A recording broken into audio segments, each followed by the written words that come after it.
అలలో పోయి ఆపాలన్నట ఏం మాట్లాడుతున్నా అంటారు మీరు. కానీ ప్రాక్టీస్ చేస్తే చేయొచ్చు. ఎట్లా ప్రాక్టీస్ చేయాలి? రోజు 5 నిమిషాలు కళ్ళు మూసుకోండి, 5 నిమిషాలు చాలు. కళ్ళు మూసుకొని అనండి, చలో ఎక్కడ అధర్మమైనా నేను దాన్ని ఆపుతా, ధర్మాన్ని కాపాడుతా అని ప్రాక్టీస్ చేయండి. ఇంకోటి, ఆత్మకు చావు లేదు, గుర్తుపెట్టుకోండి. ఆత్మ అనంతం. సో మీ డ్రీమ్లో పోయేది ఎవరు? మీరు కాదు కదా, ఆత్మ ఆడబోయేది. సో ఆత్మ అనంతము, ఆత్మకు చావు లేదు. నేను పోయి ఎక్కడ అధర్మమైనా నేను పోయి అక్కడ ఆప్తా అని ప్రాక్టీస్ చేయాలి. రోజు అనుకోవాలి. అనుకుంటే డ్రీమ్లో పోతారు, ఆత్మ వింటుంది అది. ఎందుకంటే మీరు రోజు ప్రాక్టీస్ చేసింది కదా. పోయి అంటారు, చలో నన్ను మొదలు చంపు, ఆమె ఆ చంపకుండా అంటారు.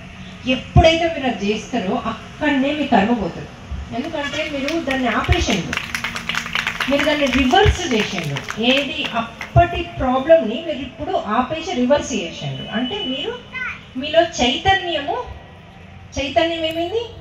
రివర్స్ అయింది. అంటే మీరు ఇప్పుడు అద్భుతమైన ఆత్మ అన్నట్టు, ఎక్కడ అధర్మము